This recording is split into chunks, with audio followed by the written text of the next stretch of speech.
Warning: some viewers may find the following video disturbing. Viewer discretion is advised. Gary Richied, how are you doing? Great, Shawn. How are you? I'm doing all right. So, we met at the 2022 Freedom Fest in Vegas, and we have a mutual friend, TK Coleman. Yeah. And though I deeply enjoyed the conference, including the panel that I did with TK and Larry Sharp called Three Black Libertarian Men Walk Into a Bar, a definite highlight was a discussion that we had in your hotel room with TK and the other gentleman that I can't recall the name of. Yeah, Charlie Westerman. He's my co-author. Okay, yes. Mm-hmm. And we talked about a range of topics, including the two topics that aren't permissible: Mm-hmm. politics and religion. Yeah. So tell us about yourself, like where you're from, where you grew up, and what your childhood was like. Yeah. Well, the highlight of my childhood, as you probably already know, was knowing TK Coleman. So no, in all truth, that it's also why I'm wearing the press boy cap, because he's famous for wearing the press boy cap on your podcast with him, TK and Thunder. Yeah. So I thought, since I'm his ivory to his ebony, I thought I'd wear the press boy cap on your show. But I grew up in Chicago, and then near western suburbs. And let's see, other things of interest regarding me: I'm a historian. I taught for 14 years as an adjunct professor of history, both as a Europeanist and in U.S. history. And I also taught at a local prep high school here near Chicago. I got my bachelor's degree at Loyola University of Chicago in French and history, and I have my MA from the University of Chicago. About in my early 20s, I discerned that God was calling me to become a Catholic priest. I was born and raised Catholic, or I suppose a cradle Catholic is what the term we use. And I entered the Dominican order. It just so happened that the high school that I had attended, and at which I eventually taught, is a Dominican high school. It's the only one run by the friars, the male Dominicans in the United States, in fact. And so I entered the Dominican order with the intent of becoming a priest. I was gung-ho, thought God was calling me to that life. And about 3 years in, I discerned out. That's the best way. That's the vocabulary and the diction that we use. If a guy leaves the seminary or leaves a religious order, is discerned out. And in many ways, what that meant was I spiritually had a kind of crisis that at first I thought was catastrophic, that all of a sudden God, who had called me, or I felt was calling me to this life of holy priesthood, was now calling me out of it. And it happened during Lent too, Shawn. So I was thinking at first it was kind of demonic inspiration and temptation. But as it turned out, I had a great, funny, and it's ironic, I had a Jesuit spiritual director. And Jesuit, the reason I say that's funny is because if you know a little bit more about Catholicism than your average bear, Jesuits and Dominicans kind of don't get along. They're like the rival frats in a state university, like Ohio State, maybe.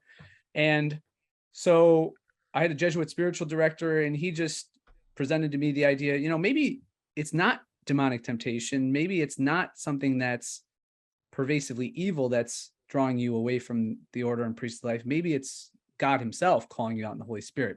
So I pondered that and prayed. And so I left. And that's when I began my teaching and adjunct career. And since I suppose a kind of interesting coda to that phase of my life was in 2020, just before the pandemic hit, I was fired from both positions, both at the Catholic university at which I was working and the Catholic high school at which I was working simultaneously. And I don't know if anyone else in the world holds that, what I call the honor and distinction of being fired by, and by the way, these were two of my alma maters. I went both to the high school and to the college. Oh, yeah. Yeah. And so they fired me simultaneously. There were a wide range of issues.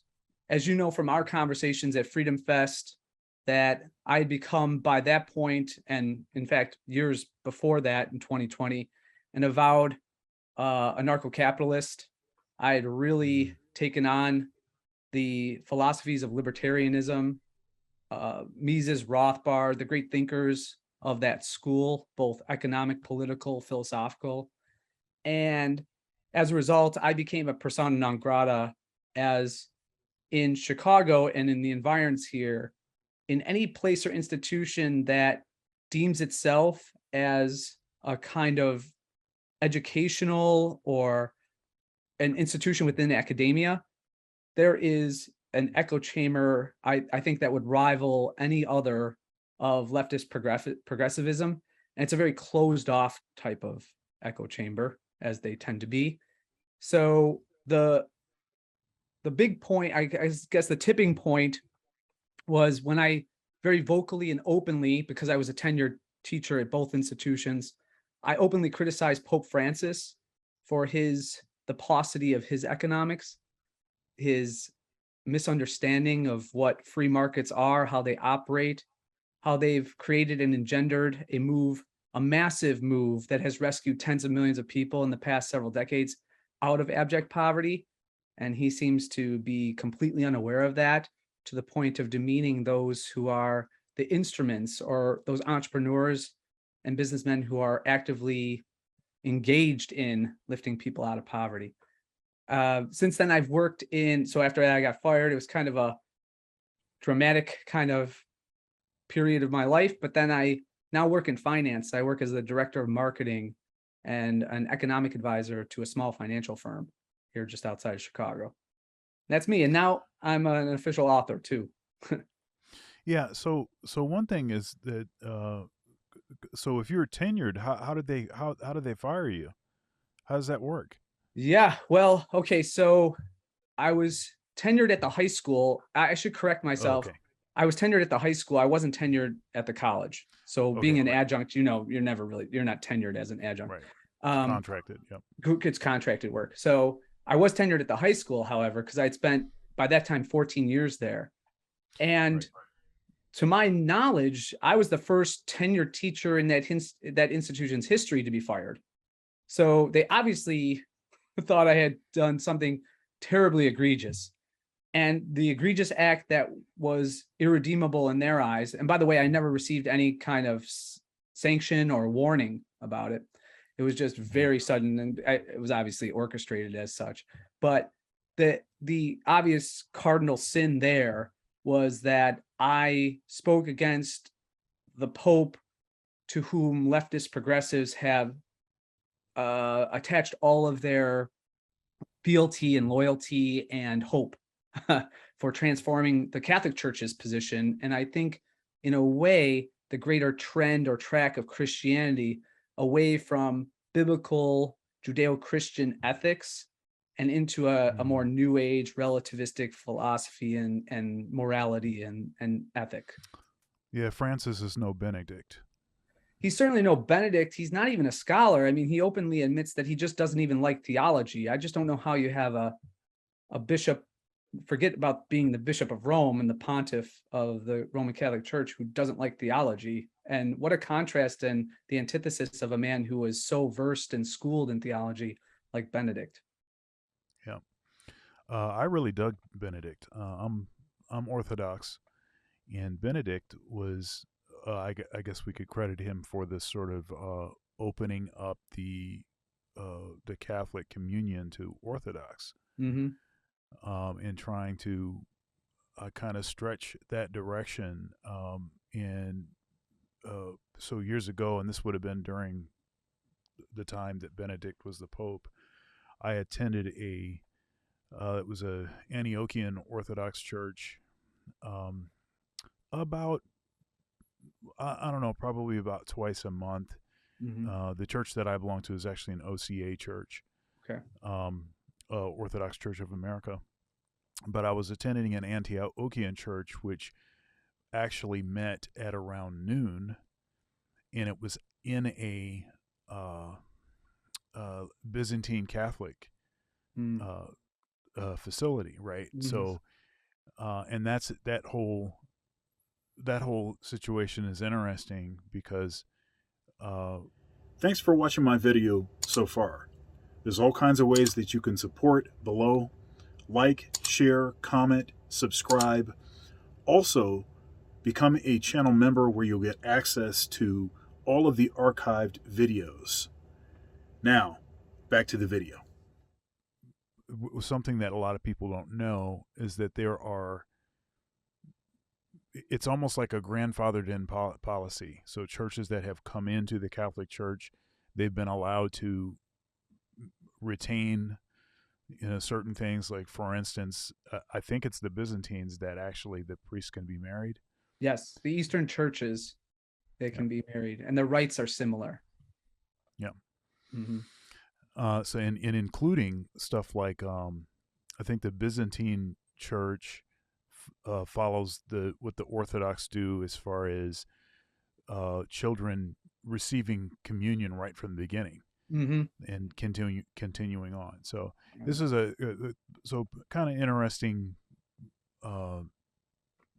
things in common there. But so I was a real fan of Benedict. He seemed to be very much a traditionalist. To be sure, he has an affinity and had affinity for the consistent continuation of doctrine that he sees as unbroken. It might go through development and we might understand it better, but in its integral nature, it is binding and unchanging. And John Paul II was very much the same. Now, I also, on the topic of the popes, I am critical, by and large, of both John Paul II and Benedict, because without their passivity in regard to who rose up the ranks within the episcopacy, within the rank of bishops, we don't get a Jorge Bergoglio of Buenos Aires.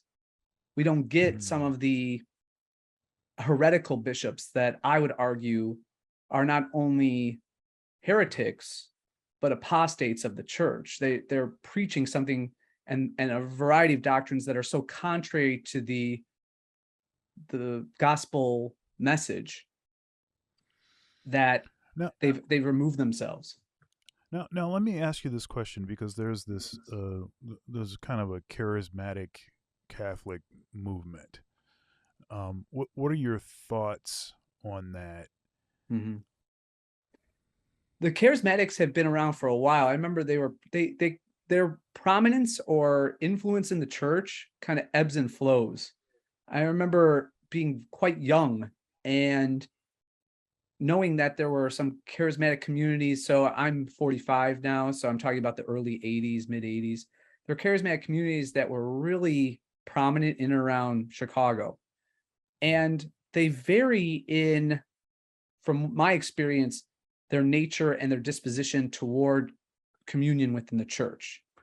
So in one sense, because they're devoted to a life of direction by the Spirit and having that direction be influenced within their prayer life, in a way, they're kind of like Catholic Methodists in that way. They can, depending on that charismatic community, they can either be extremely faithful and orthodox and in line with the traditions and the teachings of the church, the orthodoxy, if you will, or they can kind of skew away. Now, all too often, those groups who are among the charismatics that kind of fall away from, or they become what might be called too, what would be the word? Ingenious, innovative. That may be the better word. Innovative in their practices, right? Then those groups have then been used as the excuse by authorities and clerics and the bishops in various locales to suppress all of the different disparate, often extremely traditionalist and faithful and orthodox lay movements that exist and spring up within the church really since that time when I was little. Now, one thing, when you talk about innovation, you talk about the impact of, for instance, feminism on places of worship. It, so it seems to me that the Protestant churches, in particular, not all of them, there are some that haven't sort of bent the knee to that, but Protestantism seems to be most impacted by it. But if I'm honest, and I look at the Catholic Church, I'd say probably secondarily the Catholic Church, and what seems to be the least impacted by the sort of feminist agenda is the Orthodox churches. Agreed. So first of all, do you agree with that general assessment? Of course, we can find outliers to that. Mm-hmm. And then secondly, what do you think that we need to do, the churches need to do, to make sure that they're not being so influenced by culture when the church is supposed to be the one influencing culture? Yeah. Wow. Your question reminds me of a quote, and it's my favorite quote from the Cardinal Archbishop prior to Blaise Supich of the Catholic Church in the Archdiocese of Chicago, was Cardinal Francis George. And Francis George was seen as very much a key figure in the College of Cardinals to get Benedict elected. So Cardinal Ratzinger became Benedict the 16th in large part because of the leadership of Francis George in Chicago. And he made a very astute observation about the Catholic Church in America. And he said, the Catholic Church will thrive in the United States, and history has shown that it will thrive, so long as it serves as the antithesis or the alternative to the Calvinistic puritanical nature that seems to be so pervasive in American Protestantism. Okay, yeah. And what I see as the church's vulnerability regarding feminism and the various waves of feminism is this, what I would describe as Calvinistic. We in the history of the church, of course, we would call it Jansenism, because Jansenism was such a big thing in the 17th and 18th centuries in Europe. It was kind of a trend within Catholicism, particularly in France, to make it more Calvinistic. And what Cardinal George was putting his finger on was that the American church is quite Jansenistic. And there's this desire, whether it comes from Calvin's own institutes, or I would argue it comes from what is central to Calvinism, and that is his doctrine of justification, that optically you have to look as though you're not so much conforming, but optically and through your outward, what would be the word, agency or interaction within the world, you have to look as though you're kind of, you're not so much conforming, but you're willing to take in and take on the most powerful movements, if you will, that are interjecting themselves within society. Right. So if indeed that's the case, and if, again, with the Calvinism that Cardinal George was speaking of, there's always this, there's never in that sense a real kind of Catholic asceticism where you're punishing yourself, or through scrupulosity, you're constantly saying, there's no way I'm redeemed. You take on that very Lutheran and Calvinistic anthropology. Instead, there's this, the guilt that you take on and the shame is that you are an agent within the church and you haven't done enough to alter its course away from the dark ages that were of the past and these traditionalists that keep holding us back, and moving it into that linear progression toward having women serve in all capacities, to the point of degrading masculinity altogether. Right. That would be my interpretation. That's why it's so susceptible. Yeah, and so so one thing that in particular the Catholic Church has taken some criticism, hyper criticism, and honestly, mostly it's because the Catholic Church is the biggest church. Mm. Okay, so that's why I think it appears that there's supposedly more infractions or something like this, where you're talking about a lot more people, a lot more churches. But one thing that the Catholic Church seems to get the sort of serve as a sort of whipping boy for is this kind of like embracing cultural elements, like stuff like the Festival of Lights and evergreen trees, and say, oh, that's pagan, all of that kind of talk that people use and try to attach to the Catholic Church. Oh, Santa Claus and the Easter Bunny and all of this kind of stuff, right? And so there's like a fine line there, and so all truth is God's truth. Mm-hmm. And so long as there's nothing specifically stated, nothing in the church fathers' writings, nothing in the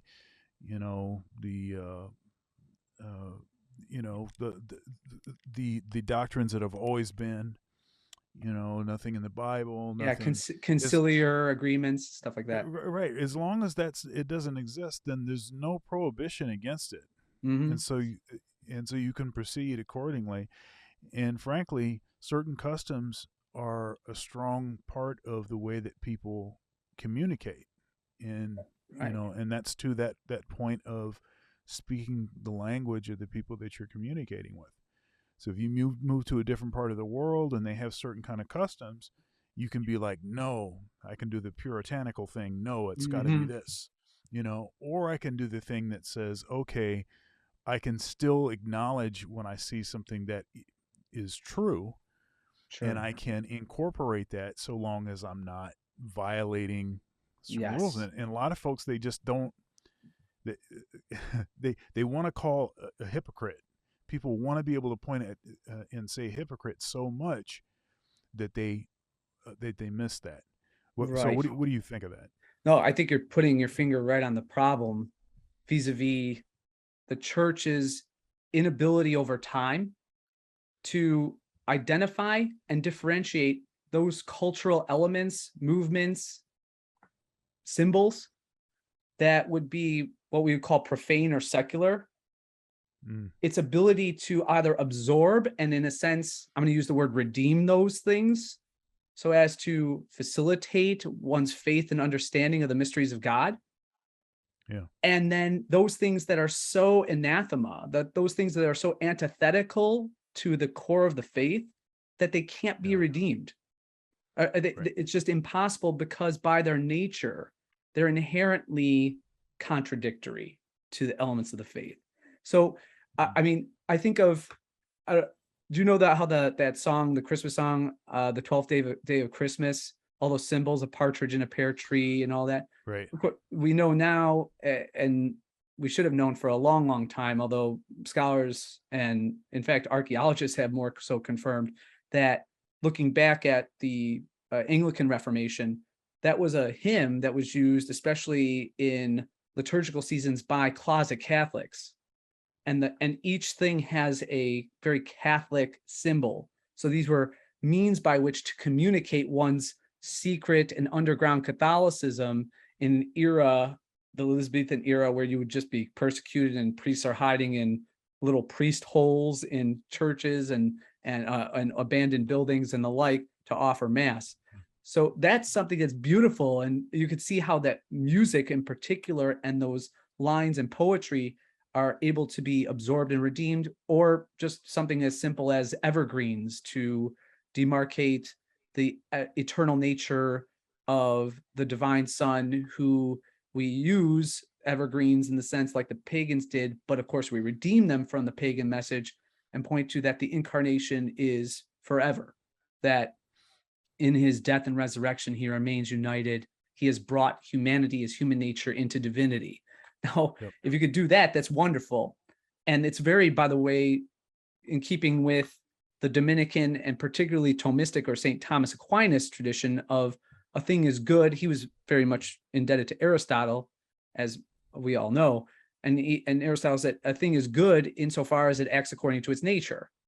So if indeed the church has the power to redeem souls, it can also use the materials of the world. And this is at the heart of sacramentality within both Orthodox Christianity and Roman Catholicism in the Western churches, that the material is good. The form and matter, the form of what we say, how we praise God, so long as we do it correctly under the guidance of the Spirit, these are redemptive things. They're not things to be shunned. They're not things to be seen as evil. They're quite good. However, we also know that there are certain things, like whether they're in terms of matter or form, that are so perverse or so outside of the correct possible usage within bringing people to, or using them as instruments to salvation, that they ought to be eschewed. So, or not even attempted to be incorporated at all. Like, for example, we don't use mud and dirt in our liturgies. Well, because mud and dirt are dirty and they don't convey, holiness, or they don't convey the transcendent. They really don't convey the immanent, unless we're St. Paul and we're starting to rub people's eyes with it, or we're going to rub Paul's eyes with it. So it's not so much used. Same thing with the form. And I would go to ideas here.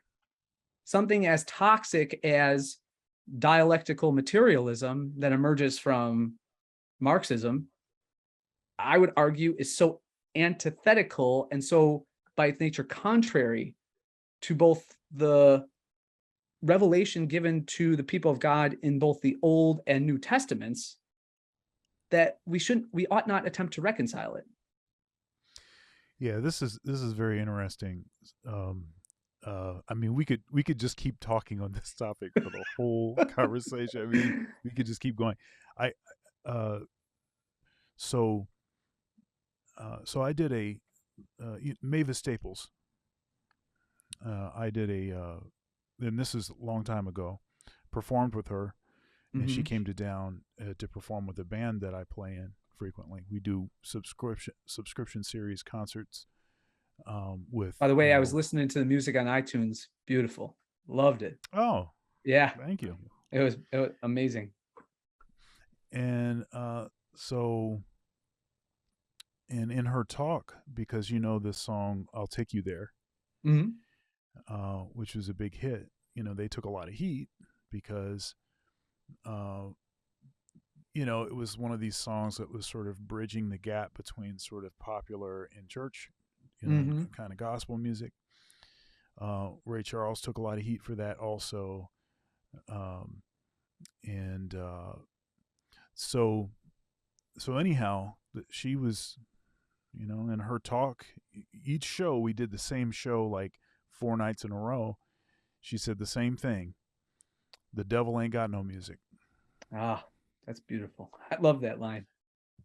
Now there's, it's more profound than it seems on the surface, because the Protestant thing is to create these, the secular sacred dichotomy, which is nowhere present in the early church, in the church at all the way up until Protestantism. It's only in Protestantism that you see this desire to create these clean black and white on issues, and it's inherently problematic. So you literally have to throw the baby out with the bathwater. And there's more nuance, and there's some gray in there that I think it's necessary. So there is a difference between liturgical music and music that is used for other purposes, but it's not to say that one is holy and the other one is the devil's music. No, or the other one is, lesser than. One is sacred and one is profane. Sure. It's not to say that at all. So I think that's interesting. And let's see here. I think a comp is. A good comp is like food. Food has a liturgical use, to be sure, bread and wine in particular. But even in our own just sort of daily lives, we don't have beer and steak for breakfast, right? There's a place and fitting time. Conviens, right. Aquinas throughout the Summa always uses this term conviens in Latin, fittingness. When is it fitting? Right. And the circumstances dictate that in large part. The moral agents often dictate it as well. So yeah, so anyhow, we could stay there for a long time, but I liked a lot of, I liked everything you were saying. So yeah, so speaking of history, your book, A Twisted History of the United States, 1450 to 1945. So as I said before we started, I've read about 20% of the book, including the introduction, and I deeply appreciate your irreverent approach to while also addressing subtle nuances that are often overlooked. I think you bring out a lot of really kind of gems that I think people they rush beyond. They don't consider them because there are prevailing narratives that cause people to overlook them. I also like the fact that you, in the introduction, you dismiss this idea of being sort of fair and balanced and unbiased. And I always tell people, when someone tells you that they're not biased and that they're fair and balanced, that means that they're trying to fool you. Yeah, run. That's right. They're either specifically trying to fool you. They know that they're telling you hogwash, and they're going to try to cram their agenda. And they're saying that they're fair and balanced and they're unbiased because they think it'll make you more accepting of what they're going to try to pass by, or they themselves are not aware of their own biases, and that might actually be a more dangerous person, one that doesn't realize that they have biases.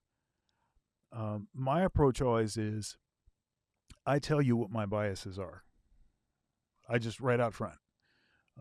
So I have a couple interests in particular. I have several interests, but I tend to see things as they relate to the issues facing black men and boys. Those are primary things.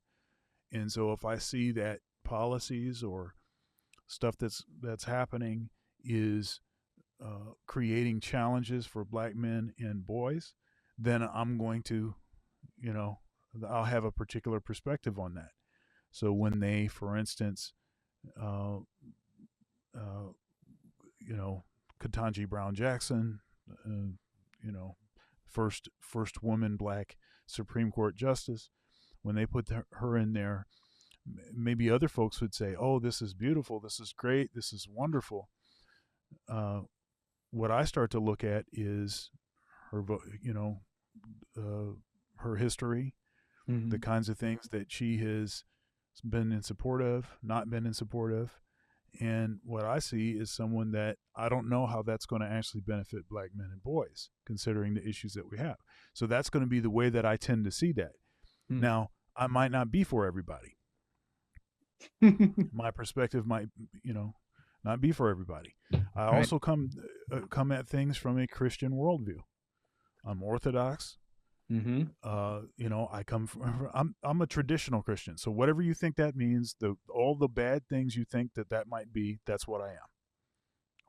Whatever you associate with traditional Christian, believe in marriage between a man and a woman. Believe whatever you want to say.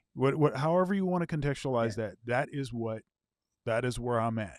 What a shocker that we get along so well, huh?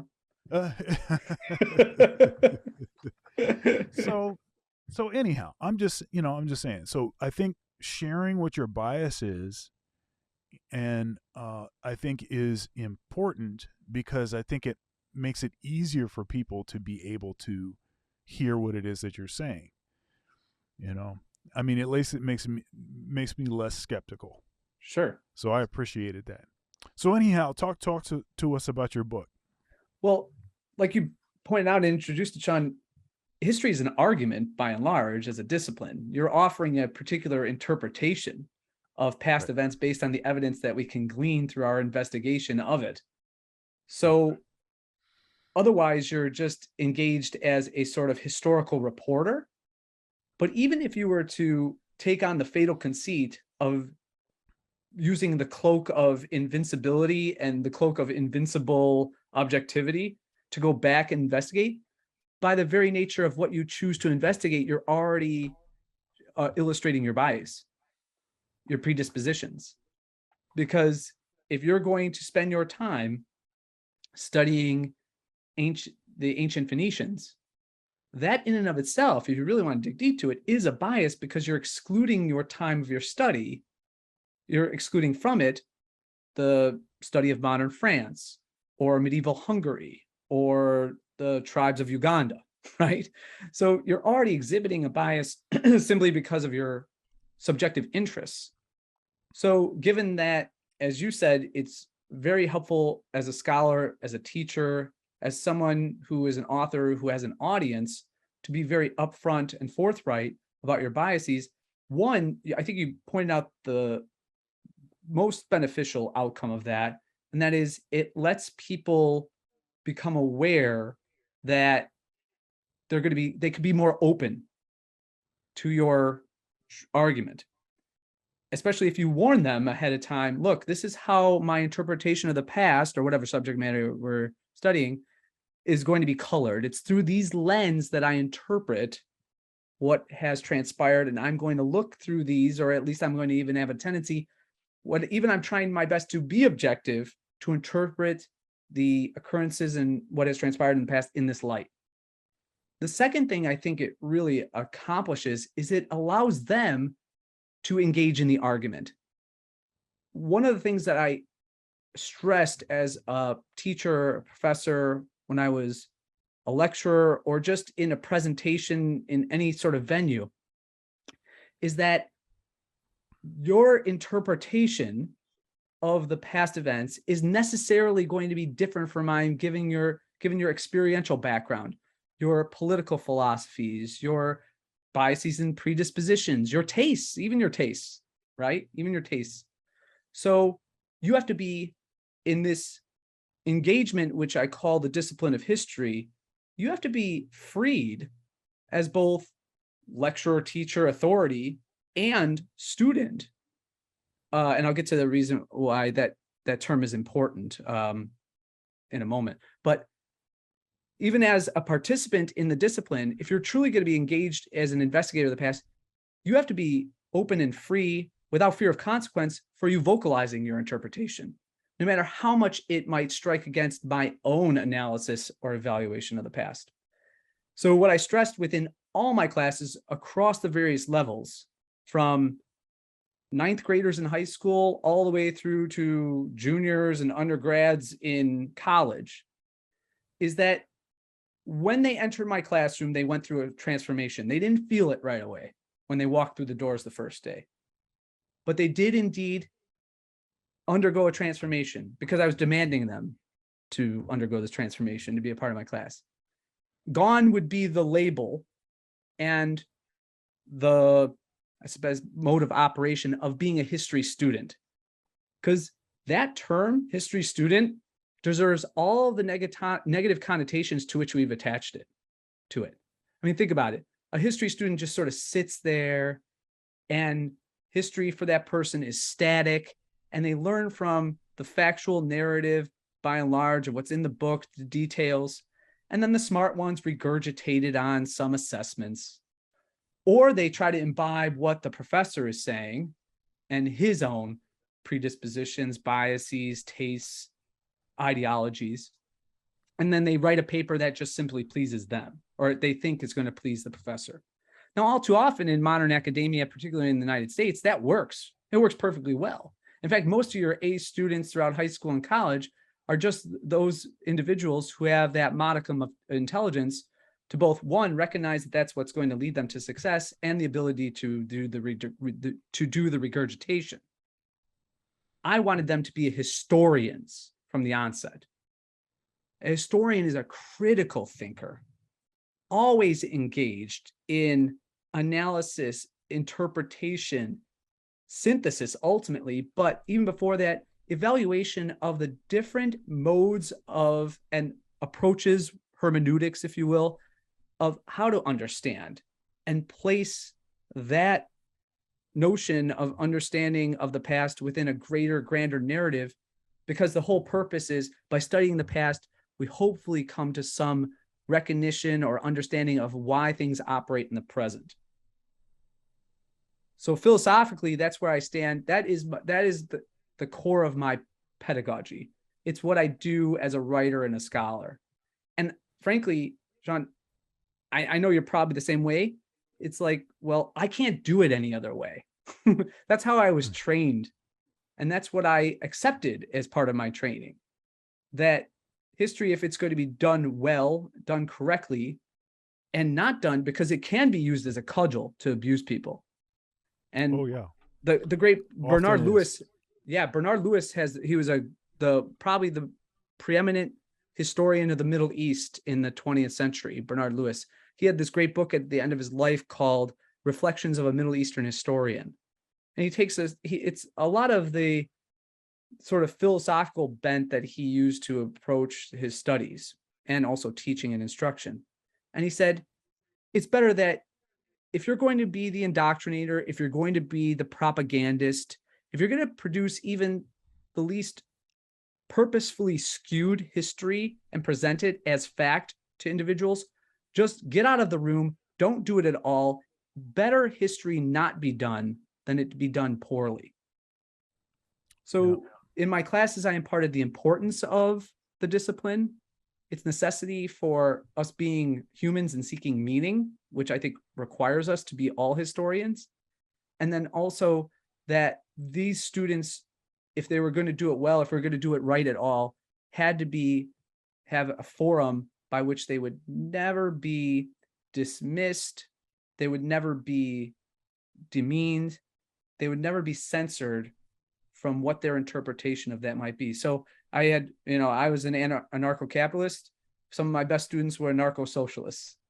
So I was the Rothbard, they were the Benjamin Tucker, and we got along very well. Yeah, I find that when people are in Professor Timothy McGrew from Western Michigan University, he would often make the distinction between open-minded, closed-minded. He saw that as being a false dichotomy. And so he preferred active versus passive. Yeah. And I have noted that those that are active and critical, even if they have come to diametrically opposed positions, they will tend to actually get along well. I think about the relationship between Quentin Smith, who was a professor also at Western, is a famous atheist, and William Lane Craig, who diametrically opposed views, but got along, and get along famously. So it's very interesting. It seems to be those that don't want to really do the work. Yeah, that's it. That's it. It seems that those are the ones that will tend to have an issue when they encounter people with differing views. I find it interesting. I mean, the reason I started this Conversations with Dr. Thunder series, and this will be, I think, episode 207. The reason I did it is because I enjoy having conversations with people with all kinds of viewpoints, and the people I've had on here, I have agreed with on some things, not necessarily on everything, and some I've disagreed mostly with. but we still found a way to have a conversation. And I don't think that a conversation has to be confrontational, right? You can say stuff that I don't necessarily agree with, and I can say, okay, well, I kind of see it this way. And then every conversation is an opportunity to learn something. True. And I think too, sorry to interrupt, go ahead. The challenge for most historians that I don't think they quite ever accomplish, the feat that they never, or objective they never gain or achieve, is that, as you said, some good ones will make the audience do the work, and they'll make them be active thinkers. But can they present the arguments and the material in a way that's also engaging and entertaining? And right. Yeah, that's the objective, which I would argue both Charlie, myself and Charlie, who's my co-author, who happened to be, interestingly enough, a former student of mine, who's my co-author. That's what we really achieved in the book. It's interesting, and this is a guy that I interviewed a couple times on my Conversations with Dr. Thunder series. He's a pastor from a church in Kalamazoo, Joel Brooks. Shout out to him. Mm-hmm. And he would frequently talk about what he believed to be the difference between two kinds of thinkers, and one is scholars and the other one is visionaries. Right? And so often is the case about scholars is that they often are pleased with themselves if they can confuse you. Right? Yeah. And if they can confound you, then right, it is, they're patting themselves on the back. A visionary will take something that to explain to you something that you don't know. Mm-hmm. Right? And it takes a lot to be able to accomplish that, because you have to really be aware of your surroundings. You have to know enough about the people that you're talking to in order to create that connection. And then once you make the connection, then you can go anywhere you want to. Sure. But I think a challenge is that there's so much sort of, popular culture kind of controls everything. Right. And so there's so much sort of surface level stuff that I think people that actually have something profound actually to communicate can write off any attempt to make the connection as a cop-out. And I think that's a mistake. Mm-hmm. Well, to your point and Pastor Brooks' point of the visionary versus the scholar, I think the visionary too is an extreme source, an extreme sort of powerful intellectual, much more so than the scholar too, because, and tell me if I'm wrong in this, if this is your experience too, the visionary will often engage in thought experiments almost ad hoc. And in the process of that, if you're making a grand analogy or you're using metaphor or whatever it might be, it might run off the rails, right? Like, I was trying to use this particular thought experiment, but it really doesn't apply here. And you have to be willing and have the humility to say, I can find out another way to explain this profound or complex point. And that one you'll never hear a scholar do that. You'll never have the scholar have the audacity to say, for example, or for instance, let me use something very mundane to convey this rather technical point or complex argument. And then if it all kind of blows up and the train goes off the rails, a scholar will never, that's like the worst, that's a nightmare for a scholar. But the visionary could throw their heads up in the air and say, no, I screwed that one up. I'm willing to say I erred. Let me go another route here. So it's a visionary is an experimenter too. Yeah, a visionary is much more flexible. Mm-hmm. And I talk to, I'm a music professor, Yeah. And director of jazz studies at the institution I work at. And I spent a lot of time. I actually have a book out also. It was published by Hal Leonard. It's called How to Improvise Over Chord Changes. And so one of my specializations is improvisation. And I find a lot of interesting parallels between communication, different kinds of communication. I consider improvisation and music to be a kind of communication, and what it is that we're doing right now using the English language is a kind of communication. Different. They're different, but they're using the same sort of, they're related. Yeah. So anyhow, what was I going to say there?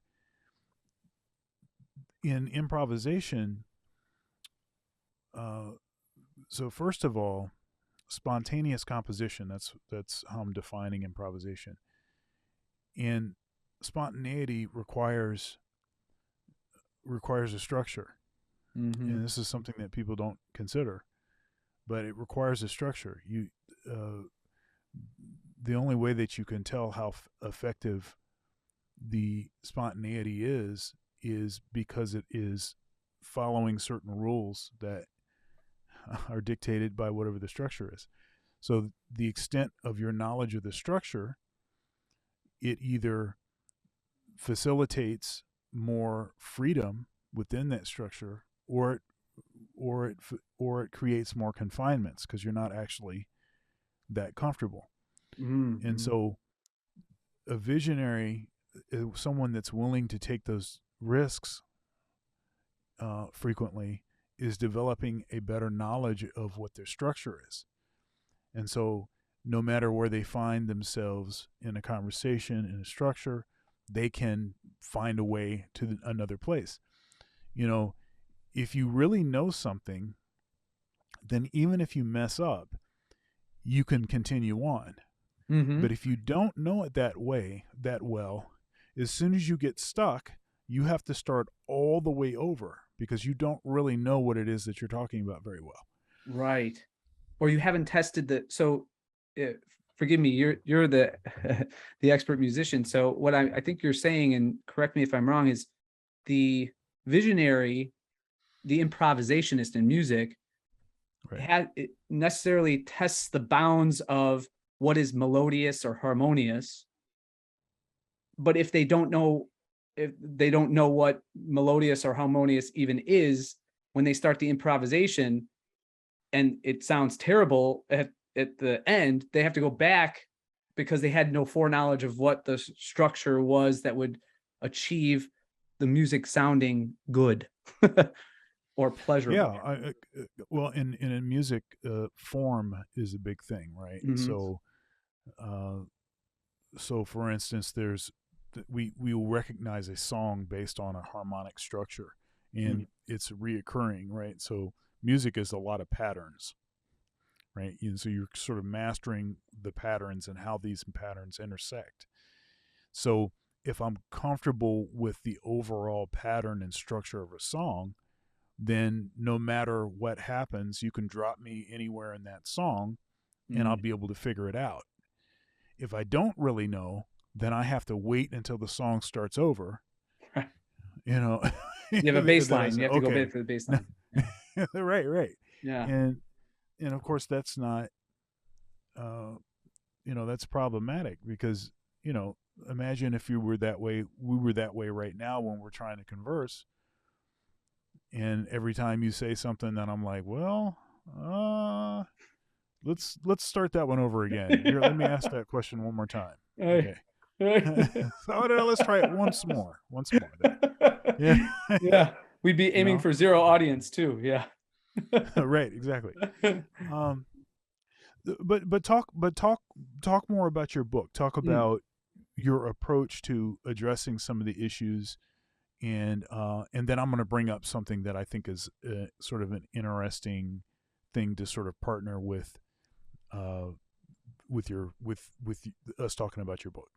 Yeah. The dissatisfaction that most people feel in their courses of study of history at every level of their schooling in particular and I say schooling as differentiated from actual education, is that they're presented with a very, I don't want to get technical here, but because it's not necessary, but a sort of progression, a Hegelian progression of the notion that we are evolving towards some end that happens to be also at present, wherein we're more sophisticated as human beings than ever before. On top of that presumption is this idea that history is static. It's something that we can just simply study and learn.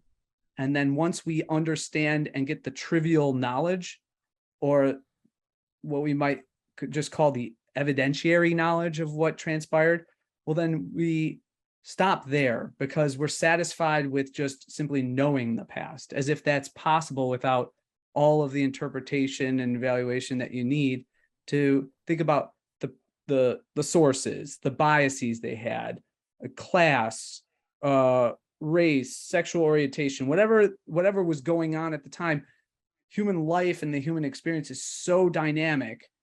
To have that type of historical vision of the past to interpret it is like using the most rudimentary instrument to build a symphony and then play it. It can't work with those type of basic or base instruments.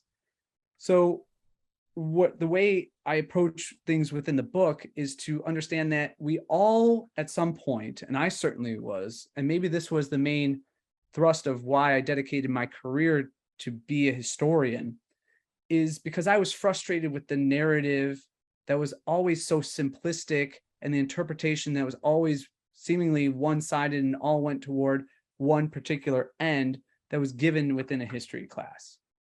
So at the very point of every class, I would be the gadfly in the class.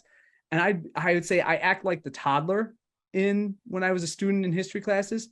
I would be the one that kept saying why, like when your kids are little, and they say, why this, Dad? Why that, Dad? Why this? Why that? And it gets a little annoying, let's admit, especially, but at the same time, what it shows is that there's a wonder there.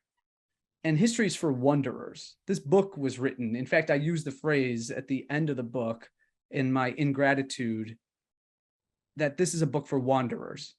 So it's meant to satisfy all those times in American history class you said, but wait, if the South seceded from the Union for the express purpose of self-government, why is it that Lincoln in November of 1863 at Gettysburg is now saying, for the first time really, that this war is about self-determination? And did anyone notice that he's speaking at a formal ceremony wherein there are not just tens of thousands of dead Union soldiers, but also tens of thousands of dead Confederate soldiers, and he seems to not even admit of their existence within the ground there. I would be entirely dissatisfied, and I was, by and large, within all of my history classes, for why those questions were never asked. Why were they never even allowed the light of day within a given class? Because oftentimes those holes or lacuna or voids were the very things that I would wonder about. And then there would be the very things that vexed me every class from that point on, to the point where, just like we were talking about with the visionary versus the scholar and the improvisationist in jazz and music, it felt like I had to go back to the core because I didn't have enough skills or knowledge to get me to where I wanted to go. And that is what I would call a valid interpretation, or at least a more accurate understanding of why things are the way they are. Why isn't the Federal Reserve Board ever talked about at length in any given class? It's the most powerful institution created probably by any government in history. And yet I can't remember a history class in which it was spoken of at length. Why weren't the programs of the New Deal under Franklin Delano Roosevelt given more time.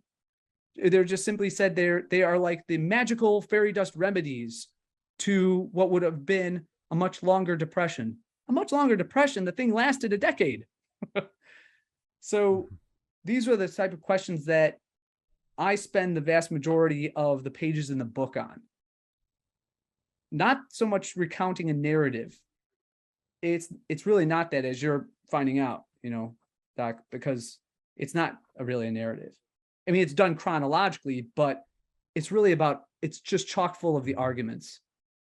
And the things that you rightly said earlier in the podcast and our episode are the things we sort of glanced over, and 60 to 80 to maybe 90% of the class went probably like, wait, what happened? And the teacher said, well, let's move on because we have to cover these things. Right. Right. And another thing and this is interesting, related to the, in that it's one of these details that doesn't get asked or it's never mentioned. And I didn't realize that it hadn't been mentioned in any of the, all the schooling that I've done in any class. And I think I may have kind of knew this sort of, but not directly. And it was never a topic for discussion. It was always like if it was ever presented, it was like just something to gloss over. Mm-hmm. And that is the fact that 2/3 of the slaves were men. Mm-hmm. Yeah. Okay. Now, the reason that this is of significance is when slavery is referred to by black feminists,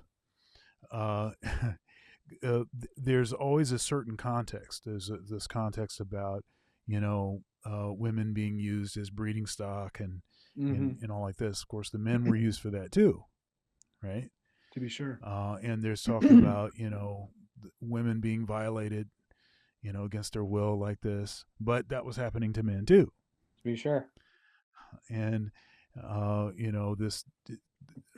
this supposed disproportionate impact on the women, but it's not actually true. None of that is actually true. Since 2/3 of the slaves were men, how come that is never brought up in any particular context when any of those arguments are made? It's just glossed over. People, they would have you think that slavery was a 50-50, 50% women, 50% men. That was not what it was. No, it was 2/3 men and 1/3 women, and it only started bringing women in towards the end when they were trying to reproduce. They wanted slaves to reproduce so they could have more slaves. Right. In the beginning of slavery, it was almost all men. Yes. And interesting to note there too, in the British Empire, but this was true for most of the European colonial empires that used slavery as a labor system and a predominant one in their exchange. The only area wherein the slave population seems to have grown, particularly in the British Empire, was in the Eastern Seaboard colonies. So the slave population does not grow, it remains stagnant, or it declines to the degree that they have to import more slaves from Africa or other locales. Right. That's not reflected upon either. No. So I've been watching this series. I've been watching it on Netflix, and it's called Outlander. And it's a very interesting take on time travel, actually. It's not packaged that way because of the time period. But so, and here's just a little blurb about the show. After serving as a British Army nurse in World War II, Claire Randall is enjoying a second honeymoon in Scotland with husband Frank, an MI6 officer, looking forward to a new career as an Oxford historian. Suddenly, Claire is transported to 1743 and into a mysterious world where her freedom and life are threatened. To survive, she marries Jamie Fraser, a strapping Scots warrior with a complicated past and a disarming sense of humor. A passionate relationship ensues, and Claire is caught between two vastly different men in two inharmonious lives. Outlander is adapted from the best-selling book by Diana Gabaldon. So this is interesting because so season 5, I just completed season 5, and in season 5, the year is, because she's still stuck in the past now. So what happened was she gets translated back, and then what happens is she gets pregnant by the Scotsman, and then time travels back again at the right after the Battle of Culloden. Okay, so then she is transported back to, what is it, like 1950 something? Okay. Right. Yeah. So then she becomes a doctor, has a challenging. And this is really very strange. She's Catholic. Okay. Jamie is Catholic. Let's see. There's like what is it, like the Presbyterian Catholic thing? Yeah. Which is interesting that they, between this, right, the Scots and the English. Right. So there was that was going on, and they're calling the Presbyterians heretics. Yes. So there's there's that whole thing going on. There is all of the sort of negative, they try to call, America now is a rape culture, right? Oh gosh. This whole thing, right? All of that stuff is times 20. Oh. Mm-hmm. Especially when she's in the past, but she gets translated back to whatever the present day was, and she reunites with her first husband. For whatever weird reason, she's wearing both of the wedding rings, and the guys don't seem to have an issue with it. And I'm like, I don't know what universe this would be. Yeah. Mutual cuckolds, huh? Yeah, it's very strange. So then Randall raises the daughter. She's pregnant, right? So raises the daughter like it's hers. So then the daughter finds out that actually he's not the dad, and then she's trying to tell her this time travel story, and it's all surrounded about these stones, right? Okay. And some kind of it's interesting. Like when you get into the story, you're like, oh, okay, I can see this. On the surface, it's kind of like, I don't know if I buy this, but they stick with it, and then before long, I think it's very good storytelling. But the daughter finds out, she finds some piece of history that suggests that her parents are going to die back in 17 whatever it is. Oh wow. So then she goes and travels back. Her fiance, he travels back too, looking for her. Okay, so then now they're all in the past, and so the daughter's, she's raped. The mom is raped multiple times. I mean, it's like they go in on all of that sort of, all of the, the patriarchy. They go in hardcore with all of that stuff. Right. But at times, I mean, and it's slave times and stuff. They're, for a period of time, they're in Scotland and in England, and then they're shipwrecked or something, and they end up in the Americas. Oh, right. So then they're in America, and then there's slavery, and Jamie, the Scots husband, is related to some folks that have slaves on a plantation, and so then there's issues with that, and they have there's like a lynching scene or something in there. There's a lot of drama. It's a lot of there's a like a it's like a little bit too much nudity in this show for what the show is, but it's mostly her interactions with one of her husbands. Okay. So I, I thought my marriage was tough. To have two in different times, I don't know. So, but the point is, I just think it's interesting, even in what, because they were like I said, the season 5 is about 1773, so it's all of the events coming up to 1776, of course, and we know that that's a year of significance, and so, like at one point they meet George Washington when he's just like a colonel or something. Okay. They meet. So it's all this stuff, and they actually can change time, right? So they at one point they're trying to not interact too much, but then at other points it's like, she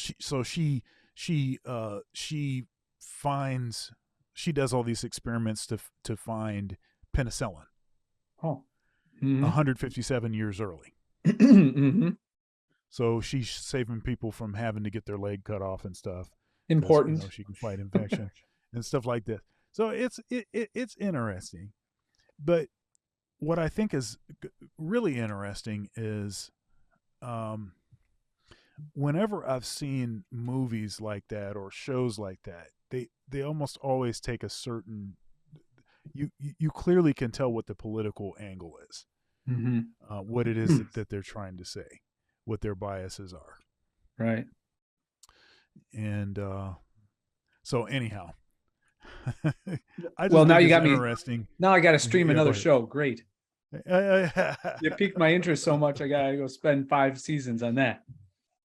Well, I think you would find it interesting. Now, I mean, if you can get past some of the stuff that's clearly just like straight hogwash, it is interesting what they're trying to do in the aspects of history that they're trying to combine in the story, which makes that at least interesting.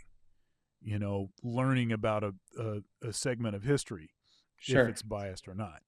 Yeah, and in part, I mean, I'll readily admit the kind of paradigm from which I'm operating, sort of the same way in which they're operating with the time / whatever interpretation of the past they have, is really I'm looking at it. Everything goes back to the constant battle, the constant conflict between individual liberty and the coercion of the state.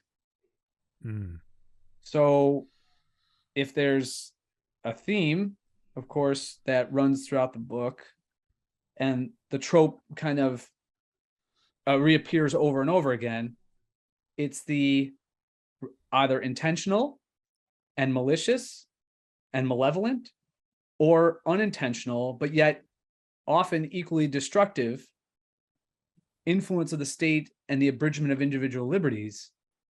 Yeah. And when I look back and I reflect upon my own experience as a history student, I'll use the term, that dynamic was never talked about.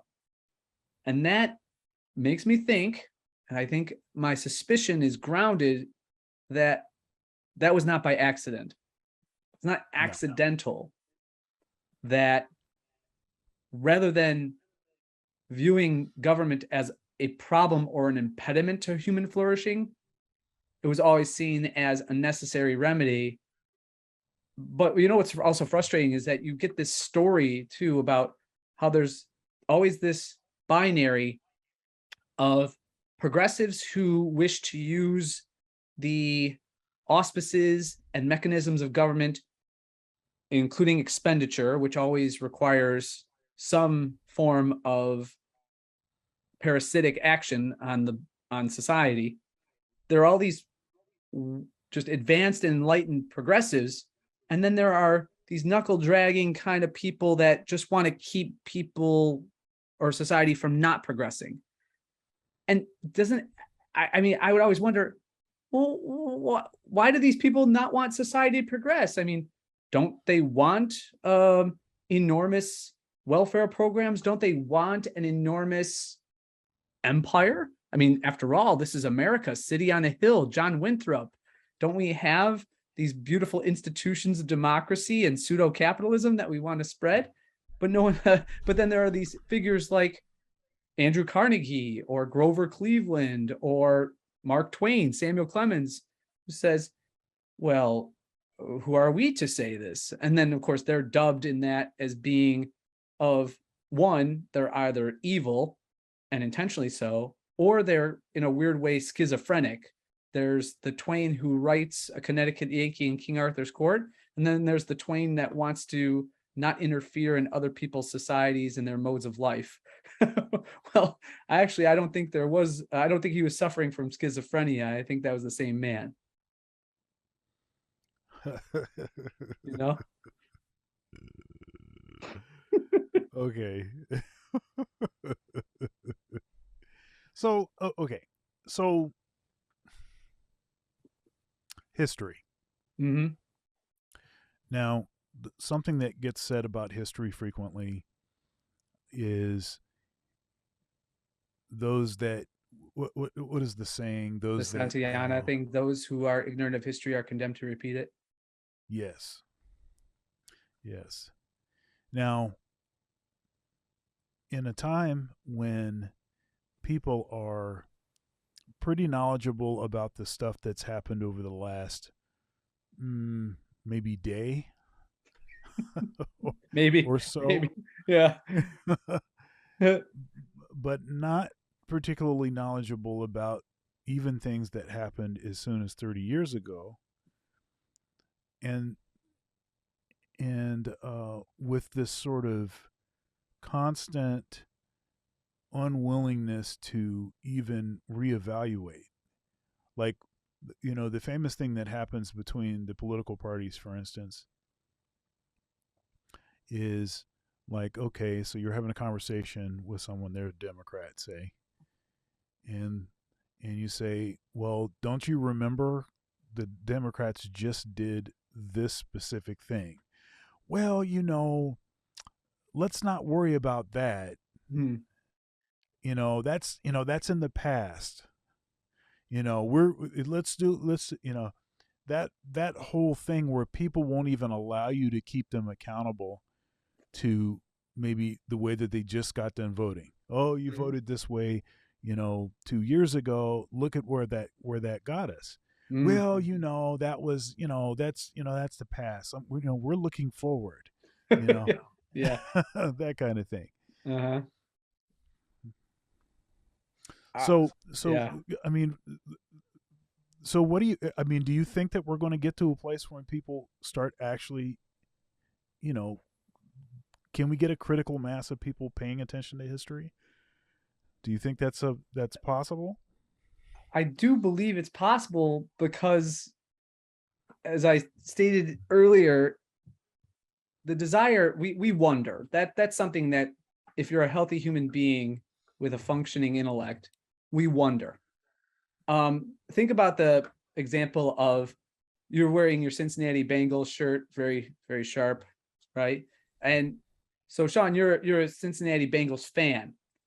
But if you were a Cincinnati Bengals fan and you were over the age of 5 and you didn't know who Ickey Woods was,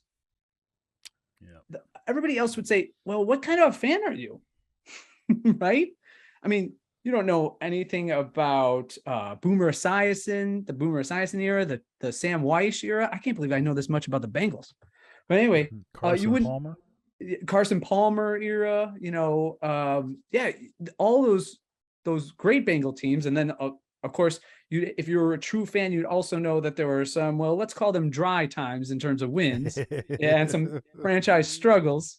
You know, there's a lot of that. Achilles Smith, remember Achilles Smith? Mm-hmm. So no one would call you a fan, which means fanatic. You're a fanatic supporter of the Bengals if you didn't know their history.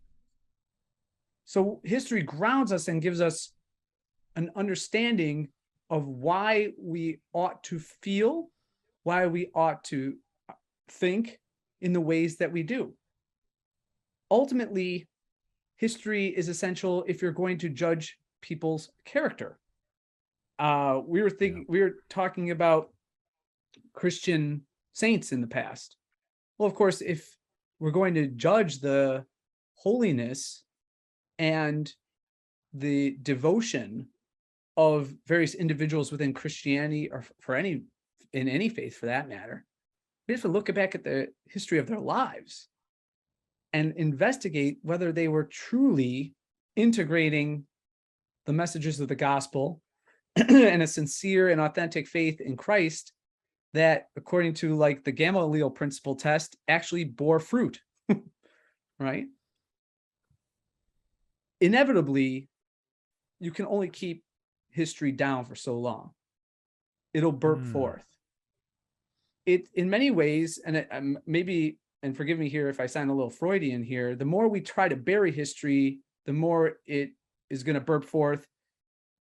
And the more we try to repress or suppress it, the more there's going to be a kind of violent reaction when people truly understand and investigate the past with some accuracy and some care. So to my mind, what we're lacking is the type of scholarship that we don't have historians that are very public intellectuals. I think that's going to change soon. I really do. Because it's not as though, if you look at Amazon rankings, history books do quite well. But the ones that do quite well are the ones that tell a very good yarn and they're dramatic, and they're also not promoting a falsehood or a myth. They're simply investigative, and they're doing a good job, and these historians are creative. Now, sometimes that people think when I use the term creative or being creative and creativity being a necessary tool of a historian, they think, oh, you can't be creative as a historian. That means you're going to make up stuff. No. Right. No, you can be creative. Think about the nature of this discipline. Unlike a lot of other scholastic endeavors, the hard sciences, botany, physics, chemistry, we share the nature of the subject matter we're studying. So to be able to truly relate, to truly aspire to, even if you can't get there, aspire to the sentiments, the emotions, the struggles, the passions, of a person from the past, is the job of the historian to convey to their audience. In many ways, the historian is that middleman conveying that message. Of course, not to indoctrinate the person who's reading it or sitting in the classroom, but to get them so invested, get them so, I don't want to use the word empathetic, but to a degree, let's use the word sympathetic to the subject matter that they're studying. That's poetic. That's good history. We don't, going back to Ickey Woods, when he scored a touchdown, part of Ickey Woods and his charisma and his success as a player was the Ickey Shuffle. That's his charisma. That's his creativity. We need a lot more Ickey Woods historians rather than historians that are just going to communicate with one another and do so in a jargonistic way. Yeah, one thing that you started to talk about at the beginning when you were talking about the sort of echo chamber of the academy. Mm-hmm. And that's absolutely true. I mean, we know it's something like 85-90% of academics. And when I say academic, I mean professors, are progressives. Mm-hmm. We know this. I mean, and it's based on who they have given, which campaigns they've given financial support to. That's how you know that. That's how they figure that out. There's no way you're not going to ask them, well, are you a Democrat? That's that's not how you figure it out. You figure it out where their money goes. And it certainly is the case that there's a lot of conversation that is not if you are trying to advance within the academy, you want to keep certain kind of conversation to yourself. Now, that seems to be in opposition of one of the basic functions of tenure. What tenure is supposed to do is to create a scenario where, say, for instance, if you work in a department, say you're a scientist, and all of the scientists in your area are all flat earthers. Mm-hmm. They believe the earth is flat. And you start to speak up about flat earth, but you don't have tenure. So they can just say, get out of here. Mm-hmm. We got to get another flat earther in here. But if you do have tenure, then yeah, well, maybe they don't like you, but you'd still be free to pursue, the science and to go wherever it leads you. And you start to notice that, you can start to notice a sort of, it seems like there's a curvature. It seems like the earth is a sphere, and before you know it, you have more people that are round earthers.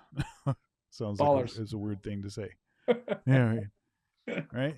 Yeah. So this is the purpose of this, and it is supposed to give you the freedom to be able to say things that are inconvenient, that are political, that are not the orthodoxy, stuff that is actually truly a different way of approaching things, without the fear of losing your job because you have a different opinion, right, or a different approach to thought on a topic. It used to be that there were three sort of career paths, or three kinds of people in particular that would always be willing to speak truth to power. And there were ministers, academics, and what's the third one? Outcasts? Comedians. Talk about outcasts, yeah. Yeah, but those are the three. And so when you are canceling comedians, doing dumpster dives like that they did on Kevin Hart, find a 10-year-old tweet, where he's obviously telling a joke, and then so now you can't be you can't do the Oscars now. You can't be the host for the Oscars anymore. Or what they're trying to do to Dave Chappelle, who, God bless Dave Chappelle for not bending the knee. But what they're trying to do to comedians, and what they have been doing to academics, those that say something different. Because even with tenure, there's ways. There are ways to jack you up. So what is your general thought on this sort of maybe negative impact of cancel culture? And because I mean, you're saying some unpopular things in your book, right? Go ahead. Oh yeah, it's utterly stifling if you don't have the freedom, and even if that freedom is impinged upon by the smallest degree, it doesn't give you the room to operate outside of the ever lessening Overton window by which to do the stuff that is truly transformative to people, individuals in society. What are you there for? Anyone can just spout and repeat and say exactly what is expected within the officially approved texts and range of thought. What you need there is simply a reporter. There are a dime a dozen. Just go to any of the universities. They're not far. They're just in the journalism school, and just have the journalists teach every course and simply report what the people of the past within those fields who had been unshackled and had been freed to test and even break boundaries, just report what they found. And everyone will be content. Society will remain absolutely stagnant. There'll be no what we would call authentic progress. In an economic sense, there'll be no research and development in that sense. In part, I'm thinking of, per your question, of how and one of the things I love about reading through the classic economists, whether we're talking about Smith or Ricardo, but more prominently in the Austrian school with men like Mises and Rothbard and Hayek, to a certain degree, Karl Menger and the like, is the regard, near reverence they have for the entrepreneur. The entrepreneur, I would love if academia is truly going to get back to its very nature, which is inherently good, and the institution of the university, which was founded in the Middle Ages with the notion of faith-seeking understanding. If it's going to get back to that, it's got to be unshackled. It's got to take on, professors and teachers have to be willing to take on the risk of being entrepreneurs. They have to be allowed that freedom. They have to be allowed that elasticity of thought. Otherwise, we're just sort of running in circles. We're running in circles, and in a true economic sense, I think we're already seeing it in higher education in the Western world. It's just sort of crumbling in on itself.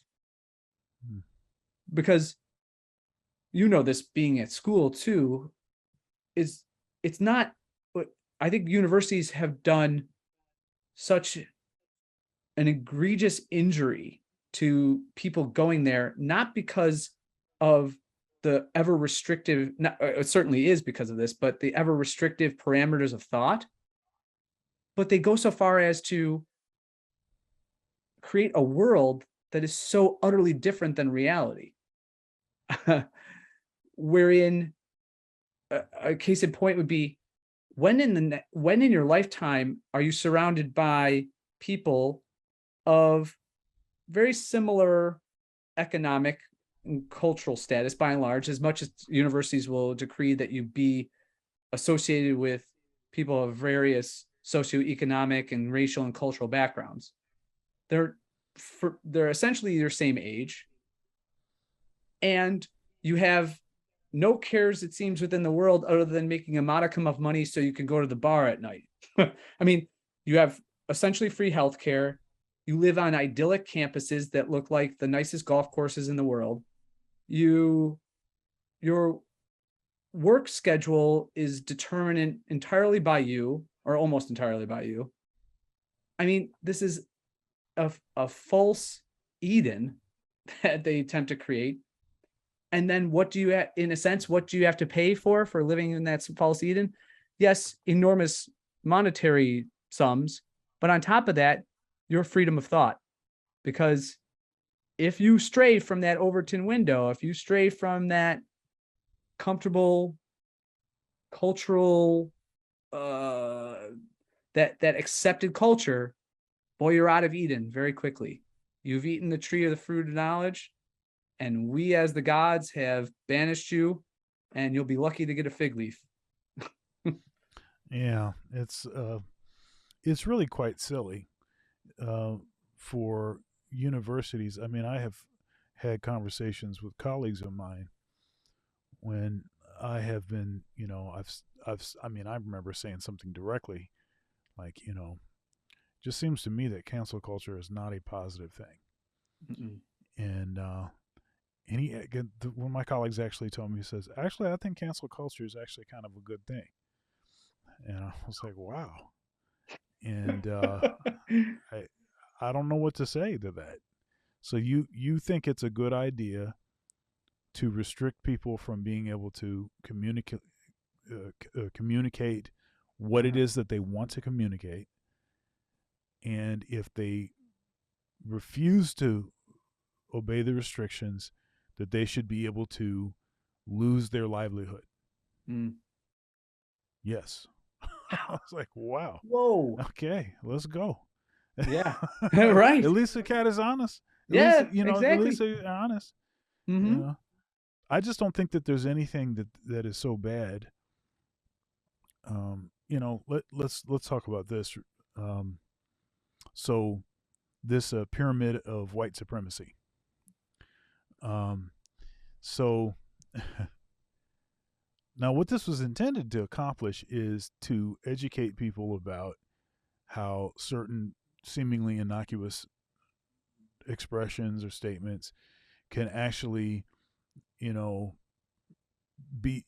a racial bias to them or whatever, and be defined as aggression. Right.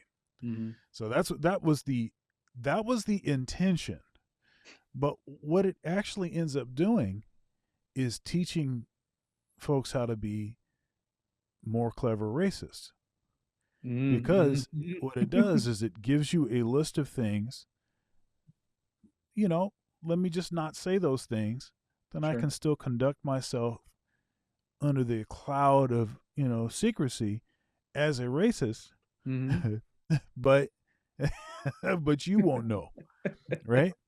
And Yeah. I will tell you right now, the option between not knowing if you're a racist or not and knowing that you're a racist, I will choose knowing that you're a racist. Exactly. Yeah, of course. Well, do you think that goes back to the whole puritanical thing, wherein as long as you have the optics, it's like you're redeemed insofar as I can determine you're redeemed, and all I can determine, because I can't divine your intent here or the inner workings of your heart, but I can certainly look at whether you went out to the Black Lives Matter protest or not. Right. So therefore, I'm satisfied. I'm okay with the false sense that we're still all together in this redeemed community of the elect.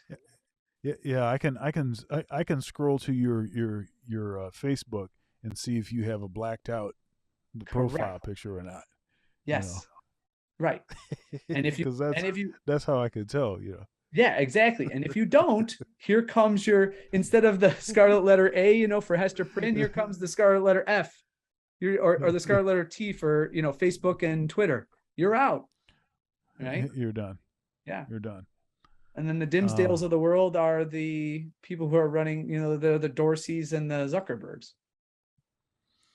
Yeah, that stuff just seems, it's hard to understand why some would actually think that to be a positive thing, because all you have to do is just imagine yourself on the other side of that equation. Mm-hmm. I think that's one thing that people, they want to give the government all of this power when the government is doing things that they like. Right. But they don't realize that invariably the government is going to take a position on something that you won't like, and now you have given them power, more power, so that they can impose that on you. Mm-hmm. So, and I think the reason that the libertarian, I kind of fancy myself sort of black nationalist libertarian sort of I'm kind of conservative. There's some issues that I might be considered a little liberal on, whatever. But I know that the Dems and the Republicans are not the answer. Bankrupt, yeah. I know that stuff ain't it. Yeah.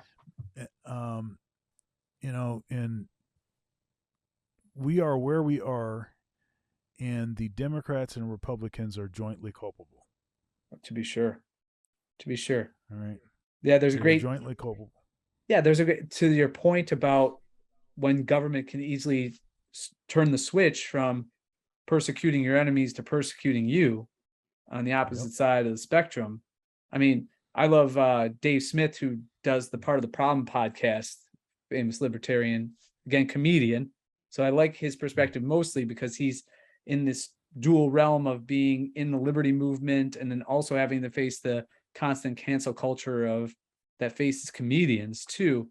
But he uses the example of in the 90s, actually in the early 2000s, when it seemed as though because of a succession of more conservative leaning Republican governments, you have the passage of this legislation that essentially is empowering the government to really seek out enemies, foreign and domestic. And conservatives are pretty much all on board with that.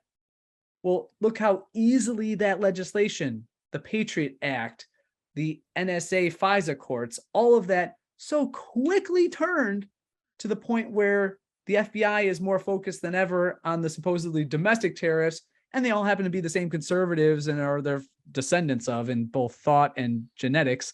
Those conservatives that were, leading the Bush Brigade and for the Patriot Act, and then during Obama, its passage and further actually strengthening during that era. So you're so right.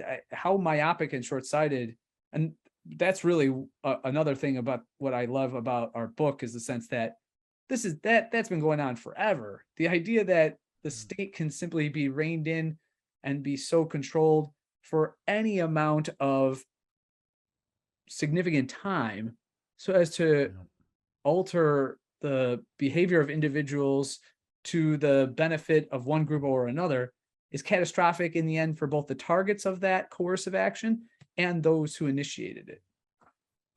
Absolutely. All right. Well, is there anything that you'd like to plug or promote? Sure. Yeah. Along with the book, I have a copy here. It's got the coolest cover in the world, I think. We got a great blog or a blurb, from none other than TK Coleman on the back there. So he really did a great job supporting us and giving us feedback, and he really appreciates the work. So it's great to have him as a friend. I have a personal and professional website. It's called hotwaterhistory.com. So you can either write out hot water or hot-h2ohistory.com. You'll find my essays, pieces, articles, blog entry, both Charlie Westerman, who's my co-author on the book, and myself, we do our own Hot Water History podcast that appears weekly. So we'd invite everybody to check us out. We're going to rope Doc here to get in on our podcast. Reciprocation is key. It's a very Christian, it's a fundamental Christian value. And so we have a lot of fun with it. And the last thing I just want to plug is everything that you do. I mean, I was blown away by the true beauty of and the genius behind your music. And then furthermore, all you're doing with TK and your work with Three Black Libertarians, and it's very inspiring. It's just nice to know of people, not so much that are like-minded. It's easy to build a friendship with someone who's like-minded, but someone who, as we said in the episode, is an active and critical and charitable individual such as yourself. And I'm happy to spread the word far and wide about Dr. Thunder. Thank you, sir. And thank you for your time and energy. I'm looking forward to completing your book. Like I said, I've been through about 20% of it, and I was thoroughly entertained. And like I said, I like those little. Every once in a while, you'll be serious for a while, and then you'll give us a little bit of something to laff about. Yeah, humor is necessary. You got to have some levity. And I think that's a really great approach to teaching this stuff. And again, as I said, it's not I mean, there's a lot of nuance, a lot of detail that you're covering, but you have a way of covering it in a way that I think will keep people engaged. Thanks, man. This is great, Shawn. I really appreciate it. And God bless. Thank you for everything. All right, man. I'll see you later.